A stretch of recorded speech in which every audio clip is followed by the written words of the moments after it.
लंबे वक्त से अमन की तलाश में जुटे सीरिया में एक बड़ा बदलाव हुआ है। 24 साल से सत्ता पर काबिज बशर अल असद को सीरिया छोड़ना पड़ गया है। अब राष्ट्रपति असद अपने परिवार के साथ रूस चले गए हैं। राष्ट्रपति असद के खिलाफ 2011 से विद्रोह जारी था। बता दें, अब सीरिया की सत्ता पर विद्रोहियों का कब्जा हो गया है। विद्रोही गुट हयात तहरीर अल शाम, जिसे HTS भी कहते हैं, ने 27 नवंबर को असद के खिलाफ जंग छेड़ दी थी। मात्र 11 दिन में ही राष्ट्रपति असद को अपनी सत्ता गंवानी पड़ गई। सीरिया की सत्ता पर 53 साल से असद परिवार का कब्जा था। बशर अल असद से पहले उनके पिता हाफिज अल असद ने 29 साल तक यहाँ पर राज किया था। फिर सीरिया में असद सरकार के गिरने के बाद अब यहाँ राजनीतिक समीकरण बदल सकते हैं। इससे अरब वर्ल्ड और मध्य पूर्व में भारत के संबंधों पर भी खासा असर देखने को मिल सकता है। असद की सत्ता से बेदखल होने का असर भारत पर पड़ने की संभावना काफी है, क्योंकि भारत और सीरिया के बीच ऐतिहासिक और सांस्कृतिक संबंध थे। बशर अल असद की सरकार में ये संबंध और भी ज़्यादा मजबूत हुए थे। भारत और सीरिया के बीच अच्छी दोस्ती रही है। सीरिया में गृह युद्ध के दौरान भारत ने असद सरकार और विद्रोही गुटों दोनों की निंदा की थी। वहीं फिलिस्तीन के मुद्दे और गोलान हाइट्स पर सीरिया के दावे का भारत ने अंतर्राष्ट्रीय मंचों पर समर्थन किया है। सीरिया ने भी कश्मीर मुद्दे पर भारत का साथ दिया है। सीरिया कश्मीर को भारत का आंतरिक मामला बताता आया है।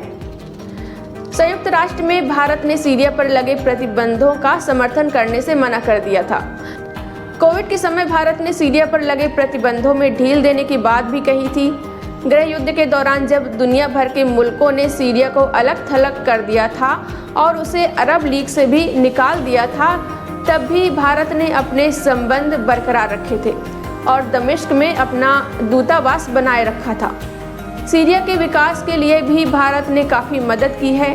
वहाँ एक और प्लांट के लिए भारत ने उसे 24 करोड़ डॉलर का क्रेडिट दिया था।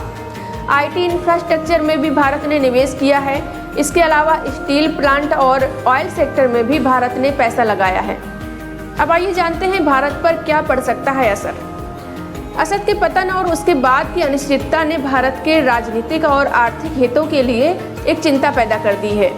सबसे बड़ा खतरा हयात तहरीर अल शाम यानी HTS का है। HTS एक कट्टरपंथी इस्लामी संगठन है जिसे कई देशों ने आतंकी संगठन में घोषित कर रखा है। HTS का जुड़ाव अल-कायदा से भी रहा है। HTS के उभार से अब सीरिया में इस्लामिक स्टेट के फिर से पनपने का खतरा भी बढ़ गया है। सीरिया के ऑयल सेक्टर में भारत के 2 बड़े निवेश हैं।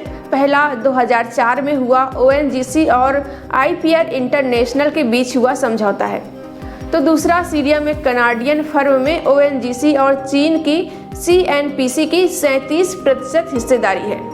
इतना ही नहीं, India middle east Europe corridor में भी भारत भारी निवेश करने की तैयारी कर रहा था। इस प्रोजेक्ट में सीरिया भी शामिल है। अब सीरिया में काफ़ी कुछ बदल जाएगा। सीरिया में विद्रोही गुटों के साथ तुर्की का था। जाहिर है वहाँ की सियासत में अब तुर्की का अच्छा खासा दखल होगा।